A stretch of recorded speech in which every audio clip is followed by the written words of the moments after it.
Thank you so much to everyone who is joining us a little bit early for this evening's campfire chat. You are in the right location. We'll get started in about 2 minutes. In the meantime, know that we are using the chat function at the bottom of the screen, and that's a way that you can give feedback or potentially ask questions about technology. So we'll get started in a few minutes with our campfire chat, our fifth one in the series. Thank you.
Good evening, ladies and gentlemen. Thank you for joining us for NatureBridge's fifth campfire chat, something we never imagined doing before March of 2020, but we are so grateful to you for joining us and proving that Zoom burnout is an affliction that we can get through when there are important topics and conversations to have. So my name is Philip Kilbridge. I'm NatureBridge's CEO, and it's my honor to welcome you tonight. A few housekeeping items. So first of all, we're going to be using the chat function a little bit tonight, and thought we would get that rolling for folks by asking a question. Tomorrow is Earth Day, and I hope you're going to find a time to be outdoors tomorrow, maybe doing a stewardship project, maybe on an adventure in your backyard or a local neighborhood park, or maybe you're lucky enough to go to a national park. You can pull up the chat function, make sure the two is going to panelists and attendees, and let me know if you have a plan for tomorrow's Earth Day. Everybody should be able to see that as you fill out your chat function.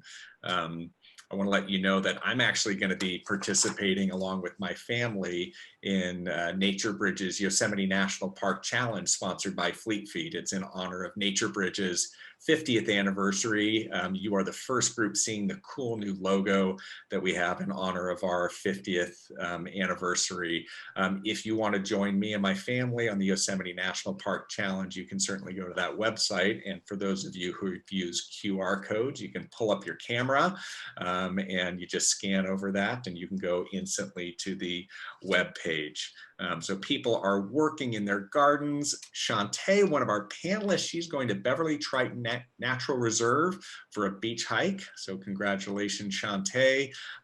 We've got some folks going to Escalante Grand Staircase.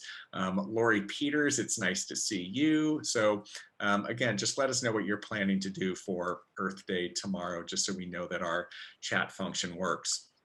Again, you can register for our Yosemite National Park Challenge by going to YosemiteNPChallenge.com and do a virtual hike through Yosemite National Park in honor of our 50th anniversary. Flip, so good to see that you're doing Lincoln Park Cleanup DC. I think we've got a great audience from the East Coast tonight joining us, even though it's 8 p.m. your time. So thank you all so much for being here. I do want to highlight NatureBridge's 50th anniversary.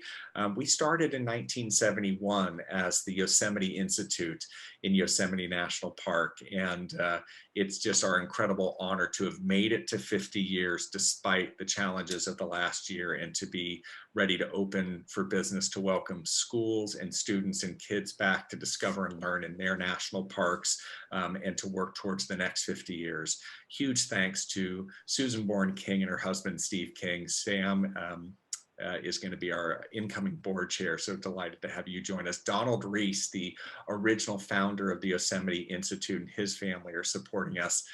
Our partners at the Yosemite Conservancy, Bank of the West, REI Co-op, and Clean Canteen are but examples of these incredible sponsors for our 50th anniversary.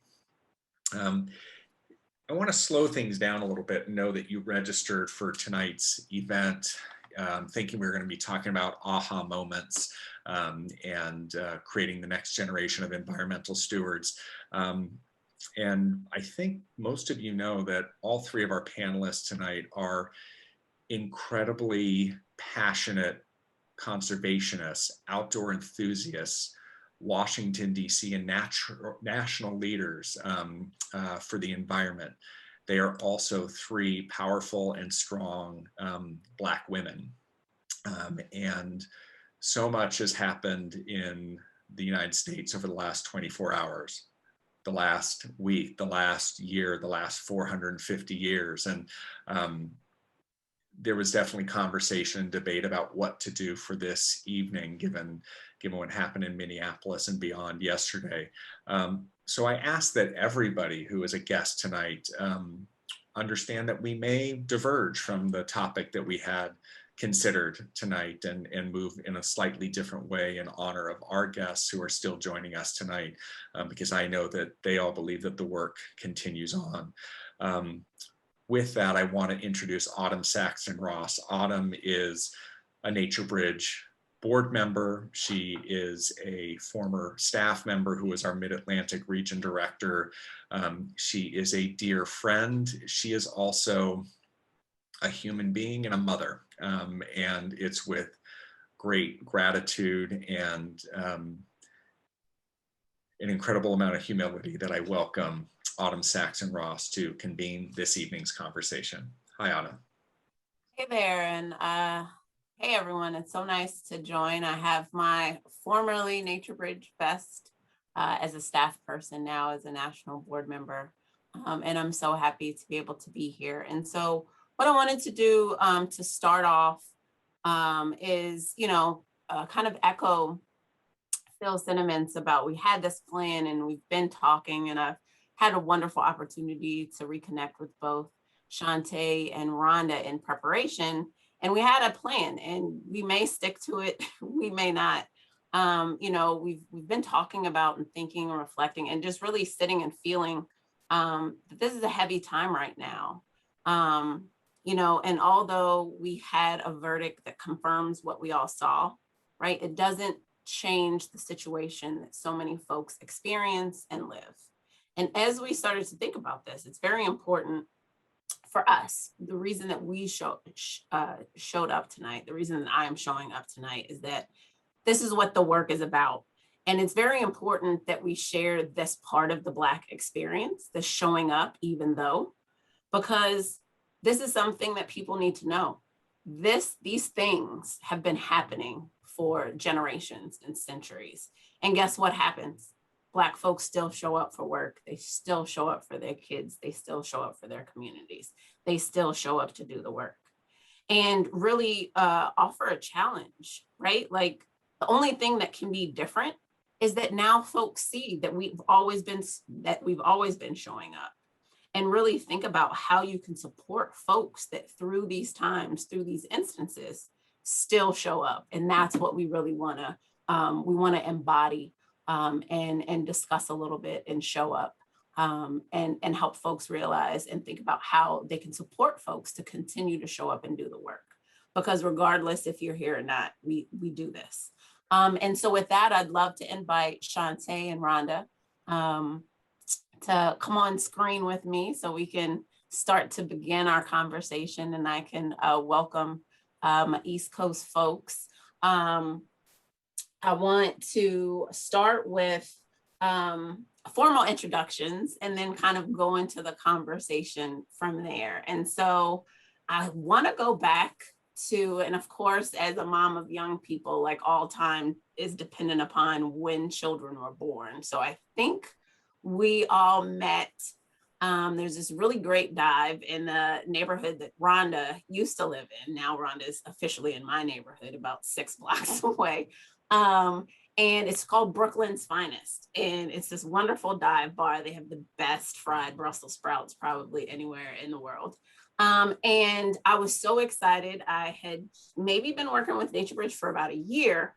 And in that period had met 5 or 6 other Black women in the field. So that was after probably about 6 or 7 years of not meeting a lot of Black women. So I had met Chanté, who was working with Heather Davis, and I had met Ronda, and I had met Akima Davis, who was a powerhouse here in the area, and we all sat and met. And so that was the first time I got to meet these wonderful women. And so in some of the formal introductions, Ronda is now the equity director at the Trust for Public Land. And I believe when we met, when we met at Brooklyn's Finest, you were the executive director of groundwork and Acostia here in DC. And at the Trust for Public Land, she works to bring parks and nature to the places, people, and communities that can most benefit as a matter of health, equity, and justice. She spent 2 decades leading efforts on climate resilience, water infrastructure, equity, renewable energy, and waste management from municipal, higher education, and nonprofit organizations. Prior to being at Trust for Public Land, Ronda served as the senior associate for Policy Link, and also served as a commissioner for the Commission on Climate Change and Resilience for the District of Columbia, and as the executive director for Groundwork DC. As a skilled facilitator, Ronda derives great joy convening leaders who are committed to the possibilities of equitable communities rooted in healing. An avid outdoor enthusiast, I think Ronda was one of the first Black folks I met that skied and snowboarded, and I absolutely loved her for that. Ronda enjoys recreating outside whenever possible. And then we have the wonderful and fabulous Chanté Coleman, who serves as the Vice President of Equity and Justice, where she leads the effort to fully operationalize equitable policies and practices and supports the organization to actively challenge systemic racism. She drives culture change by reframing how the organization thinks about power, while also encouraging others to develop their own expertise on equity, justice, in their work. She's an expert in large-scale ecosystem restoration and coalition building, and she was previously the director of Choose Clean Water Coalition, a 230-member advocacy organization focused on protecting the Chesapeake Bay watershed. Chanté is a member of the Green Leadership Trust, and it was named as a Rising Star by Green 2.0. And in 2017, the Environmental Leadership Program Fellow, and in 2020, Better Selves Fellow. She's a graduate of Princeton University and California Western School of Law, and currently resides in Annapolis, Maryland. She's a firm believer in self-care, regularly practicing yoga and meditation, and I'm happy that she is here. So Can I also just add that I snowboard too, and I don't want to be left out of the snowboarding crew. I want to be a part of that. I have to learn, and maybe I'll have you all teach my children. I don't know if my mom Abs can do the snowboarding, but you can definitely help my children with learning snowboarding. So I'm so happy that you all are here. As we get started, I just want to provide some space for you all to share as I talked about just the experience. And if we think about, and I wanted to just both give you a chance to reflect on this moment and these moments. And if nothing else, just kind of talk about what helps you continue to show up. How does this reflect on your work, in your work? So I wanted to hand it over to you all. You know, thank you, Autumn, Chanté, Phil, everybody. I am happy to be here. And part of that is because I feel safe with my two sisters. And I really value the opportunity to engage in humble dialogue, authentic dialogue around the things that drive us each day. So I just wanted to say thank you for that.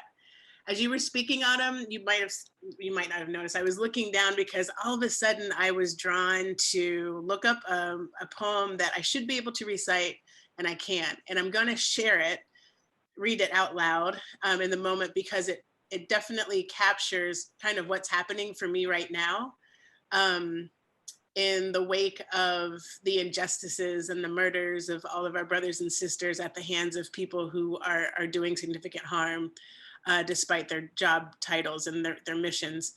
So this is a poem by Naira Waid, and I'm gonna read it. If we wanted to, people of color could burn the world down for what we have experienced, are experiencing, but we don't.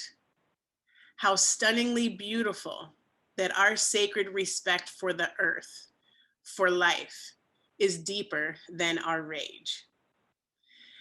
I haven't read that poem in like 2 years, but in this moment, it answers the question of how I show up and why I show up the way that I do. And that is my true commitment to this land, this earth, this territory, the place that brings me joy, peace, solace, fitness, spiritual nurturing, all of the things. And so it would be very easy for me to shut it down on a daily basis. But then I have to ask myself, what am I losing in the process?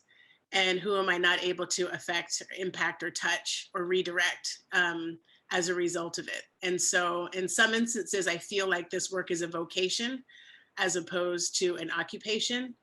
And it is that, I don't know if it's something that my ancestors have been, guiding me through since I was a child, but it's kind of where my head is right now in the moment. So thanks.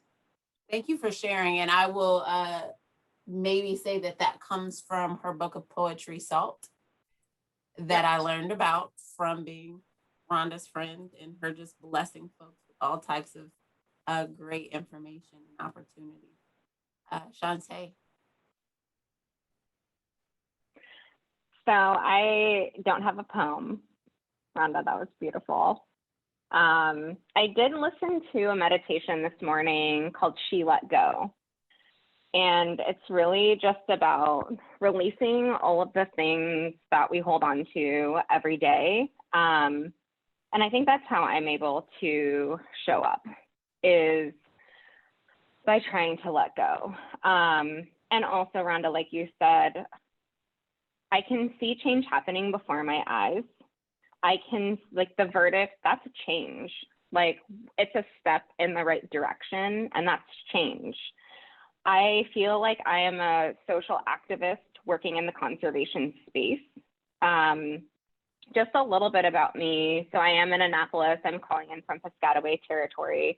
I'm from San Diego, California originally, deeply connected to nature through my childhood, through being a camp counselor at the YMCA with kids. And I got to do all the adventure camps. So I got to do surf camp, rock climbing camp, laser tag camp, and just watch kids' eyes open as like they caught that first wave surfing in the ocean in San Diego. So if you hear a little bit California accent, it's natural. That's where I'm from. But I think what keeps me showing up every day is like, with equity and justice work and like social change work, there's not a lot of like really big pivotal moments. It's a lot of really small incremental change. And it's redefining what success is, to think about success in terms of these small moments. And I'll give you an example of that. At my organization, it took us about 3 years to start our employee resource group program to get that up and running. And now we have a Black ERG with our Black staff. And they brought forward recommendations that were developed over 6 months. And one of them was to do a pay equity audit. Just simple, like, let's just see how people are getting paid across the board. And that resulted in $180,000 worth of equity adjustments for Black, Indigenous, and people of color staff and 2 raises. And so like the fact that I'm able to support my Black colleagues and support getting more investments and resources into my Black colleagues' pockets for the work that they're doing is one of the things that keeps me going every day. So I just wanted to share that. Thank you so much. And as I'm hearing, it's commitment, right?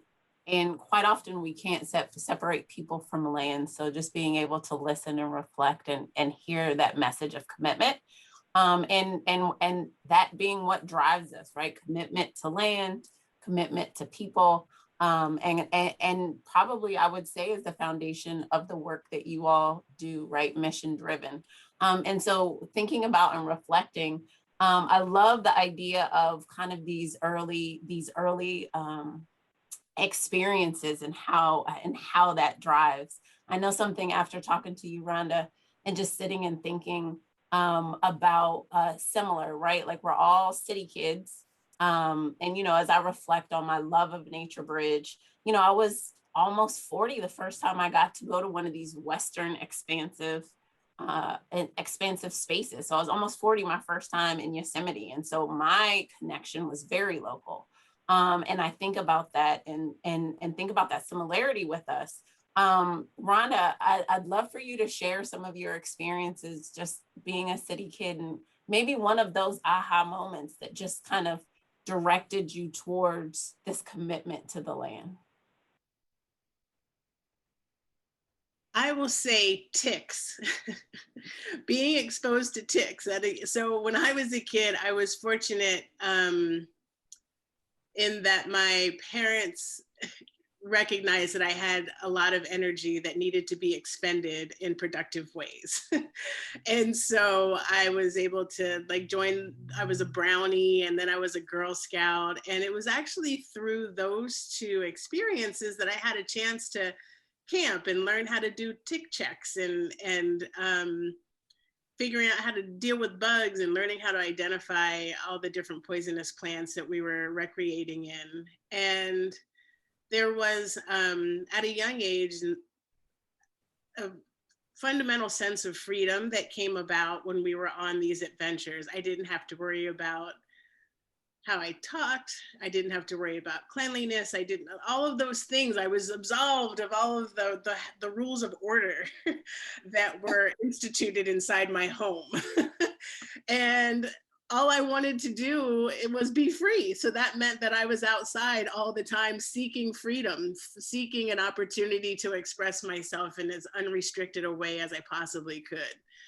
And I had older brothers and sisters, and they enjoyed taking their, high school boyfriends and girlfriends out to the rivers, and they would let me tag along because they're like a decade older than I am. And, just got exposed to what it meant to connect with people and just to have a good time. And so it was so basic for me. As you said, Autumn, it was very localized. And here in the district area, we have so many parks and so many water sources. And, this was, back in the 70s, if I'm going to be full disclosure, before, all of these lands were built over by homes and stuff. So it was really easy. It was just walking out the back door, hanging out with my troop and hanging out with my siblings and having close proximity, which is one of the things that we're pushing at the Trust for Public Land is, close to home parks, close to home recreation. And I was fortunate enough to have that. Yeah, nearby nature. And so I'm hearing and feeling and sitting with this idea of seeking freedom, right? Outside and how, and the natural connection to the land, how that promotes freedom and how in this work, right?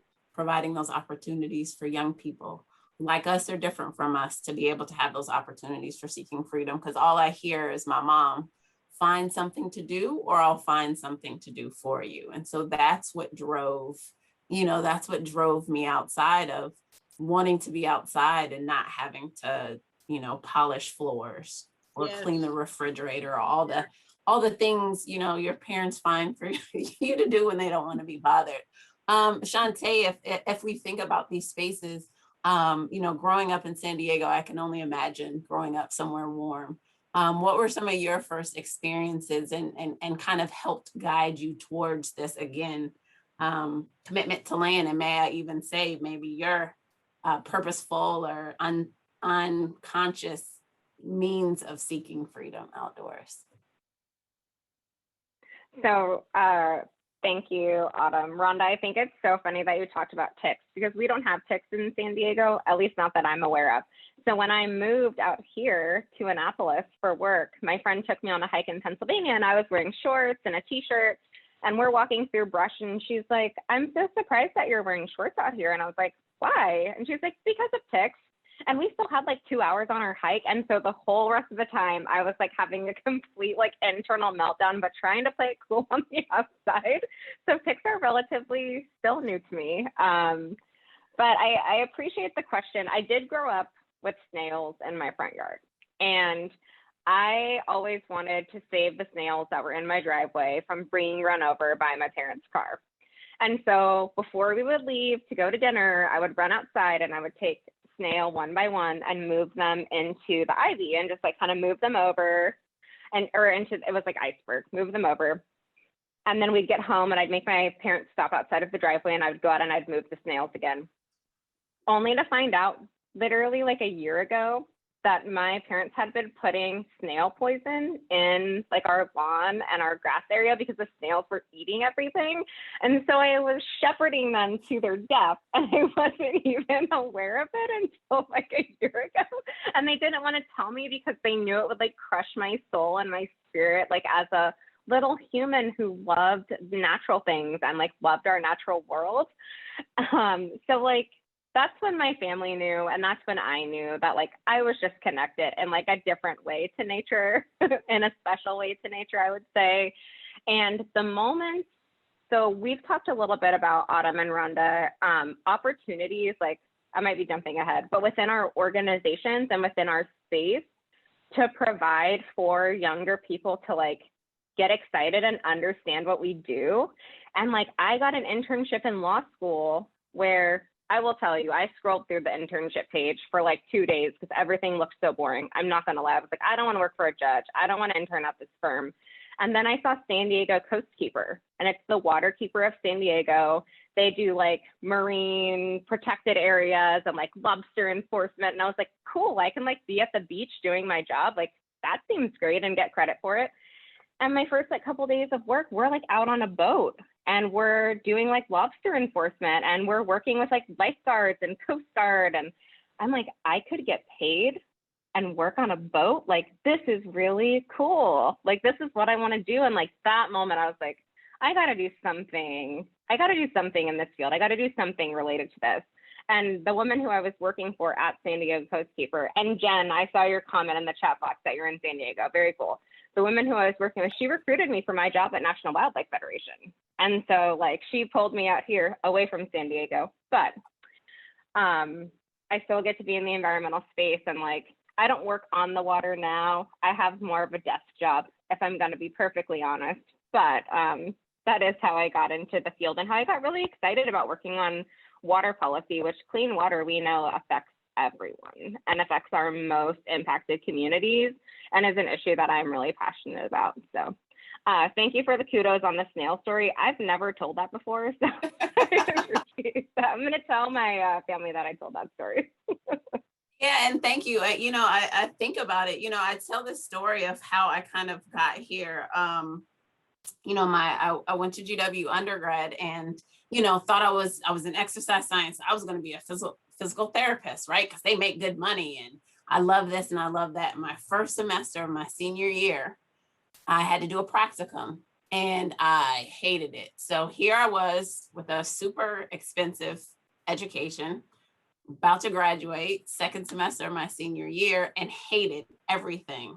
And as I look at it, so I had this opportunity. Someone was like, oh, well, DCPS is hiring.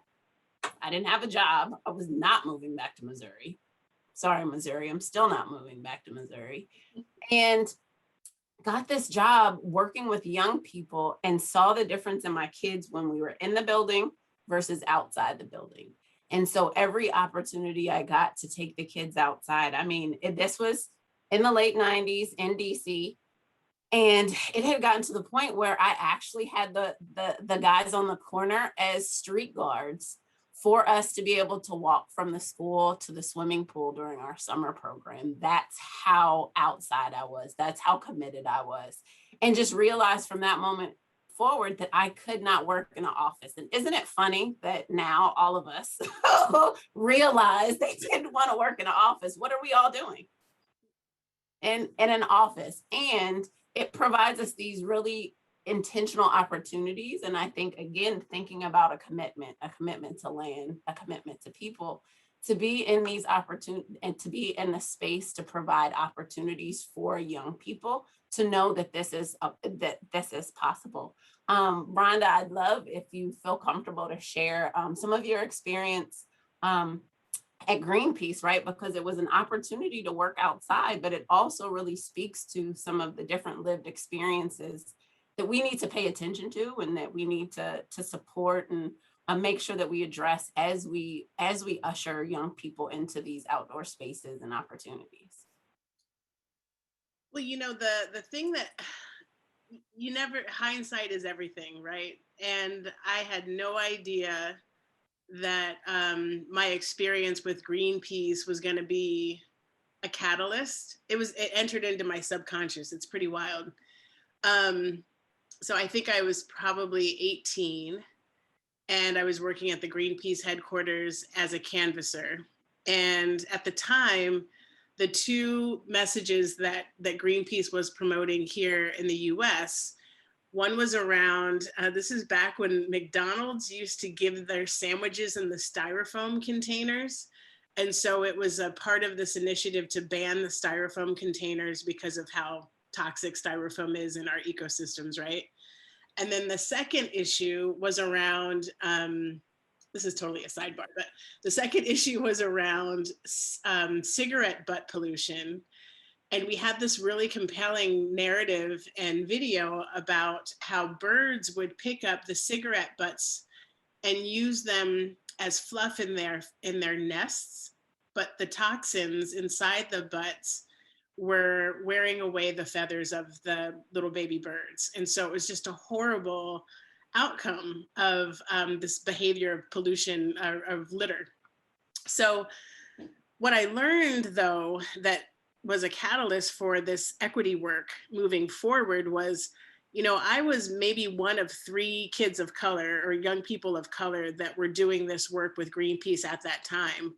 And we would go out into predominantly white veteran, military veteran neighborhoods in Northern Virginia to do our canvassing. And it was such a dehumanizing experience for me because, you're in this van, you've got your peers, and we're all 17 to maybe 25, I guess, going out to do the good work of the earth. And you have your quota sheet that you're supposed to knock on X number of doors and get X number of signatures, et cetera. And when I tell you that I would go into these neighborhoods and people did not trust, firstly, that I was not there to do harm, and secondly, that I was there to speak on behalf of the environment. So there was this whole demystifying that had to happen about what it meant for a Black individual to be speaking on behalf of the environment and not something else. I wasn't some ne'er-do-well, right? Coming out kind of casing the joint, right? They would open the door sometimes, if they opened the door, and look past me to see if somebody was waiting around the corner to come in to rob them. And so needless to say, I never met my quota because I could not get people to sign for me. And that's where the dehumanizing came in, where I would just be sitting at the corner under a tree waiting for the van to pick us up to go home and watching all of my white peers and colleagues, celebrating that they got their quota and now they're going to get a such and such bump in their pay. And it was like, I was never going to get that bump. I was never going to meet that quota. And was that a reflection on me? Did that mean that, Black people weren't good at canvassing, right? Did that mean that we were never going to be able to live up to the expectations of the organization? And I internalized a lot of that, and somehow, some way, kind of became defiant in my own mind and realized that I was not the problem. The problem was all of these stories that these homeowners were carrying in their heads about what it means. And I don't know if that fully answers your question, but it is definitely, it was an imprint in my first kind of career experience and what it means to be who I am in these green spaces. And yeah, it's well, and to be honest, I see that as an aha moment, right? Like, and as we become more and more seasoned as the years go by, right? Like having these opportunities to reflect and being in positions where we can, whether it's in small incremental change or in larger change within organization and within communities, right? Like, how do we make sure that as we think about young people like us coming into these spaces, right? Like, how do we provide opportunities for them, or how do we create spaces for them to be able to share that, right? Because it's much different to experience that and be able to share that and have people believe you versus having to hold that in and then think that there's something less than you when it's actually systems and the world. And so I appreciate you for sharing that.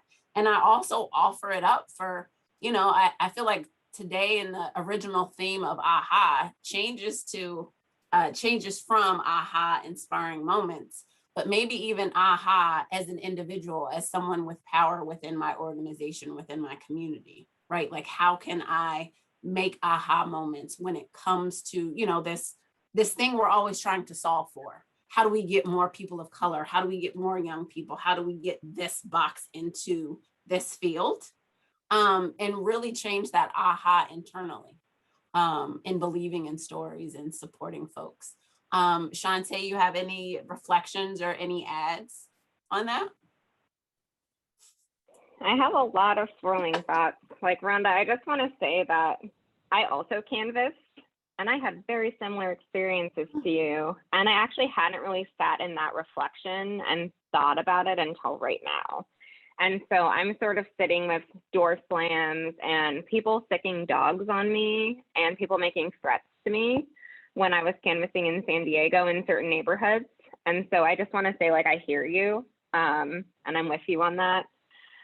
And I guess that's what I was saying before, Autumn. Like the aha moments are those little celebratory times that we should acknowledge and we should share. Like, what I've learned about this work, the biggest thing I've learned is it's not about accomplishments. It's not about big wins. It's about lessons learned. So, like, what have you learned today about social justice, about racial equity, about Black liberation? What are you going to learn tomorrow? How are you taking this experience here with us tonight and using it as some of your personal work and applying and reflecting? So I think, it's really hard to be perfect at this work. And it's really hard to get those big wins of, like, now my organization's led by all Black women and, like, we have a Black woman CEO. Like, that's what I dream about. But there are small incremental steps to get to that point. And some of those steps are to make sure that Black people are paid the same as white people in organizations. Some of those steps are making sure that Black people are empowered in employee resource group spaces and that those are resourced and uplifted within the organization. Some of those things are tearing down your executive leadership structure and rebuilding it in a way that's diverse and inclusive and representative of our country, which is a process that we're right in the middle of right now. And my biggest lesson learned is we tore something down before we knew how to rebuild it. And it's so much process. And, like, I think of it as melting the ice cube. Like, white supremacy culture and our organization is this ice cube, and we finally managed to melt it. And now we don't know what shape to build a new ice cube in. We just have this melted water everywhere. But the point is that we're building it together and we're getting co-consensus and we're building community in the process and we're building relationships. We're learning how to communicate with each other. We're learning how to lead with love and compassion. We're learning how to take space in a week like this when we don't have an executive team. And we're learning to understand that, like, maybe not everyone's going to show up this week, and maybe we can go one more week without an executive team, and perhaps the world's not going to fall apart and, like, it's going to be okay. And so I just think it's those those lessons learned that are so important. And we're actually starting to frame our successes in terms of lessons learned. So when we email the organization, when I talk to funders, like, I don't talk about successes because they're too few and far between. But I'm like, I can tell you what we learned by trying to do all staff anti-oppression workshops. I can tell you what we learned by, like, you know, X, Y, Z. So I just feel like that's been a helpful framework for me to think about my work, because otherwise it's really easy to feel really unsuccessful in a role like this. It's really, the system is not set up for folks like us to succeed in these roles.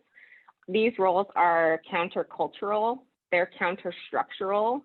Like, we show up every day to fight a fight that we're not supposed to win. And so how can we redefine success in a way that makes us feel like we are accomplishing something? Because look where we are. Like, if we weren't, we wouldn't be here, right? So I think that's what I would share, and I'll stop there. I mean, thank you.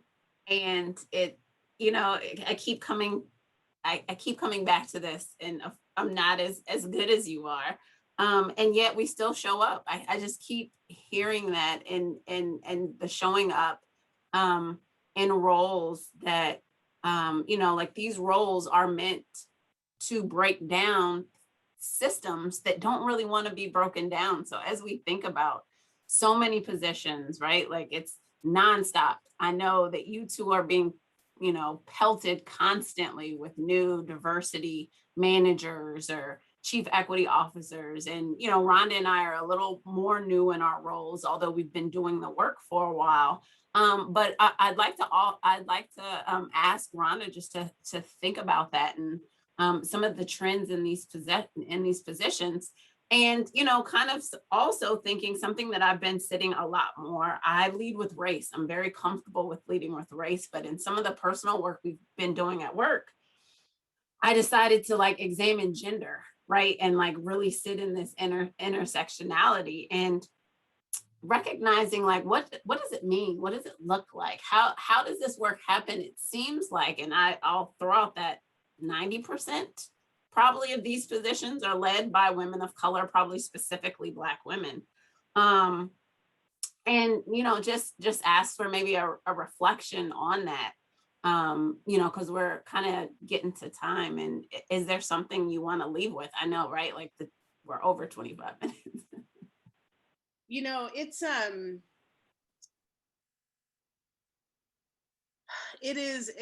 exciting time to see these trends throughout, particularly the conservation movement.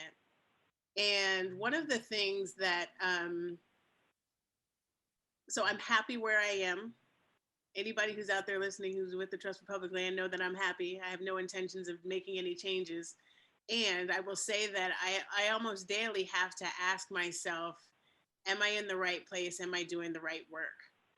And I've been, you know, I'm about 4 months into the role, and that we're national. We've got, you know, offices all over the country. That means there's a lot of conversations, and each office has its own personality and its own. They're almost mini organizations into themselves, and I've been asking the question for my own personal edification to affirm that this is where I'm supposed to be. I've been asking questions of teams like, where do you see social justice in the space of conservation? Because if we look at the origin story of the conservation movement, social justice was definitely not a part of it. And as we're watching these trends throughout these organizations and all of these Black women who are stepping into these leadership roles and others who are stepping into these leadership roles, that is an indication of social justice. But if we look at it, in terms of our mission statement, we don't all see that there. And so I've been elated to see and hear responses from team members that say, well, you know, I actually think that we're more of a community organization, a social justice organization that does conservation work, similar to what Chanté was saying earlier. And that's very affirming for me. There are going to be traditionalists in the conservation movement that will continue to bump heads with me. And we do it in a loving and gracious way. try to maintain grace all the time, and just have to have more conversations than I might have to have with others. A lot of sidebars, a lot of one-on-ones to kind of talk through this. Like, can we talk about what it is what's really getting in your way? And there's this underlying, I think, concern about, is this equity work additional work? And it's trying to ensure to people, like, actually, no, this is an enhancement. This is actually can make your life and the outcomes and the deliverables of your work even better. My liberation is bound to your liberation, period. And so I'm not taking anything from anybody. None of us are, I'm not taking anything away. It's a value add, and really trying to, so it is work. Right, like this is the work. Like we have that same conversation of, folks see equity or anti-racism or social justice as something else on top of what they already have to do. And it's this idea of, it's habits, it's change, it's building a muscle, right? Like as a baby, you didn't walk, but guess what happens? Everything changes. You're still eating, you're still living, you're still breathing, but it changes when you build muscle, when you learn a skill, when you develop, when you have that new lens, when you can see a different way. And thanks for sharing that. That this is the work. That is something that's very important, that we have to remind folks that it's not additional. And I think it goes back to Chanté's point of like melting that ice cube and building it together. Maybe I'm reflecting on just some of the conversations I've been having lately, recognizing the fear of not knowing what something's going to look like, right? Like doing work and knowing what the outcome is versus doing something totally and completely different and having no idea what something looks like, building it together, thinking about people that have been otherized. And so with that, knowing that we're coming to time, also enjoying adult conversation after 8 o'clock, wanting to see if there's anything else you all would like to reflect on it or add before we start to close down. Yes, please, Chanté. I'll say one other thing, just to Rhonda's point, like, is this additional, I think is one question. The other question is like, whose work is this to do?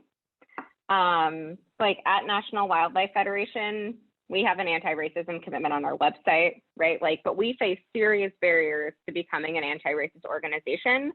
And like our BIPOC staff, so our Black, Indigenous, other people of color staff, Asian, Pacific Islander, Latinx, we bear the brunt of the work when it comes to equity work. So even if it's built in and it's what we know we're supposed to be doing, like we bear the brunt of the work and the exhaustion continues. And so one, like just stating that we're anti-racist, like doesn't make it so. Like let's align our intent with our impact and shift away from performative allyship and virtue signaling and like move toward true anti-racist work. And like, let's not put it on all of the BIPOC people. Like the three of us up here, like we've had a week. It's been a week. So many people of color have been struggling this week, but we showed up tonight. We showed up to share and to be here and to be vulnerable and honest and true of just where we are, because this is so important to us. So, one of the things that I really did want to share, and I know we're at time, but a couple of my colleagues reached out to me this week, and I'm looking at the email from them, 3 of my white colleagues. And I wanted to share this because, like, if you're thinking about how you can step up for Black people that you work with, they sent me an email, and I'm just going to read it. It's going to take a minute. I'm just going to read it. It says, "We love you. And with the verdict predicted to come soon in the Chauvin trial, we wanted to show our love by making a commitment to make space and support each of you, however you need it. And also, we wanted to make some concrete proposals as well to see if any would be helpful. Following the verdict, however it goes, because we are unwilling to hold much hope that justice will be done, one or more of the 3 of us could, 1, reschedule/delay any team-related meetings this week following the verdict. 2, serve as your away message point of contact. 3, summarize and prioritize items that come in while you are out. 4, respond to any requests for review that may come in, either to negotiate a delayed response with the sender or respond with information we have. 5, sit in meetings if you think it's appropriate. This list feels deeply inadequate to meet the moment we are in. And if you have suggestions, amendments, or requests for us, we are ready to say yes and figure it out. So like, it's one thing to say, you know, I want to show up. But it's another thing to think about how you can show up and just do that thing. And so if you want a copy of that email, I can share it. I've shared it with a lot of people already with their permission, because I felt so supported this week. I'm like, I can step away if I need to. And like, my team has it covered. And it just blew me away. And I shared it with my entire organization. I shared it with all the equity officers in the equity group that I manage. And like, I just felt whole. So I wanted to speak that into this space for whoever might find it useful. And I will wrap there because I know we are running on time. I mean, I thank you for sharing that, because that's exactly kind of where we are, right? Like, we continue to show up, and it feels to me that, Chanté, that's one of the reasons you continue to show up for your team, is that you've created a space for folks to learn, for folks to change, and for folks to understand what support is, and even ask you like, hey, we don't know, and we feel like this could help, please let us know. And that in and of itself feels like not small incremental change, but right now, as heavy as it is, like, it makes my heart sing for you. And so Rhonda, would you like to share? Because, you know, I'm feeling this, like, support Black women. Amen. You know, there's a different kind of summation of what Chanté's colleagues just shared or put forward to her and that she shared. There last year, after George was murdered, and there were so many messages going out, there were memes and all kinds of things. There's one that is still stuck in my brain that I saw on TikTok last year. And it was a white woman who was getting dressed for protest. And so she was putting on a face mask to protect herself. She was doing, you know, putting on her jeans, her sweatshirt, etc. And then she had on, and this is maybe too graphic for some folks, but the sentiment and the energy behind it is really powerful and resonant with what Chanté just read. And on the back of it, it said, or in the front, it said, when the bullets start, get behind me. When the bullets start flying, get behind me. And so we don't need any more allies. We need co-conspirators. We need folks that are going to put on the t-shirt and say, I got you, hold my beer, right? That's what I'm looking for. That's what we need in this movement. That's what we need in this space. We need our white co-conspirators to say, hold my beer, I got this, and to do the work. So to take their earrings off and be ready for the fight, right? Vaseline. And so as we close, hopefully Elise can drop this link. I want to think about it. I know our folks are naturally NPR listeners. And so as I prepared and thought about the shifts, knowing the weight of the world, I want to share with you, my boss, who I think is here, shared this with us earlier. And there's a passage from Kwame Alexander. He had a conversation this morning on NPR that really speaks to me, especially what's going on. And so he said, look, we, and when I say we, let's be clear, I'm speaking to all Americans, but especially to our white sisters and brothers, because as Vice President Harris said yesterday, racism, which is at the root of this police brutality, is not just a Black America problem or a people of color problem. Look, the progressive educator and writer, Jonathan Kozol wrote, and I quote, that white people will probably go on leading our normal lives, will go on participating in our nation in a normal way, unless there comes a time where Black people can compel us by methods of extraordinary pressure to interrupt our pleasure. Extraordinary pressure to interrupt our pleasure. And that pressure right now has been coming from rallies. That comes from protests. And I'll go in and not say riots. Kwame also believes this comes from poetry.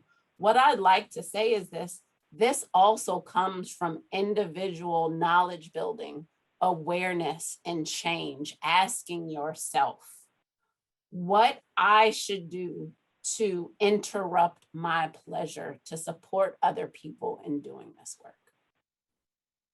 And so with that, I thank you all so much for staying with us. I know we've wonderfully yammered on and on. Just so that you all are aware, we will probably continue this with beers and drinks somewhere in a local park between BC and Annapolis.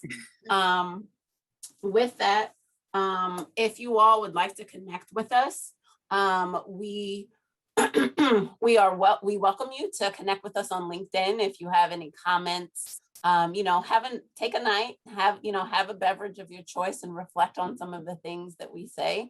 Today's heavy, so we really didn't want to take questions, or we wanted to allow people to reflect. So feel free to connect with us on LinkedIn. And with that, I just want to deeply thank Rhonda and Chanté for joining me in this, and still showing up. And partly because of me, and I thank you for that. And with that, I think we're done. Phil, do we need to do anything else, or are we out? Well, sounds like you need to grab a beverage of your choice, Autumn. Can I just really quickly extend Autumn so much gratitude for convening Rhonda and I. We're all so busy, and you outlined everything and got us prepared and walk through things with us. And you just put in a lot of work on this, even though we pivoted at the last minute, and you held this space with grace and love. And I didn't want to come today because I was feeling so down, and being here, I'm feeling so energized and uplifted being with my two friends and reading all the positive things in the chat box. So I'm just feeling a lot of love. And Autumn, thank you so much for asking me to participate. Thank you for being willing and showing up, especially as late as it is. I'm excited that my bedtime routine is watching Star Trek Next Generation. So there's some Jean-Luc Picard waiting for me in 5 minutes. So my beverage will be with my favorite captain. This is recorded, right? Oh, everyone knows. All my coworkers should know that that is my man. Jean-Luc is my favorite. Thank you, Autumn, and thank you, NatureBridge, and peace and love, Chanté. I can't wait to see you all. Let's get to yes, that'll be the next round of emails coming probably Friday, because I need a break from the computer for a couple of days. All right, peace and love. Thanks so much. I hope everyone has a good evening.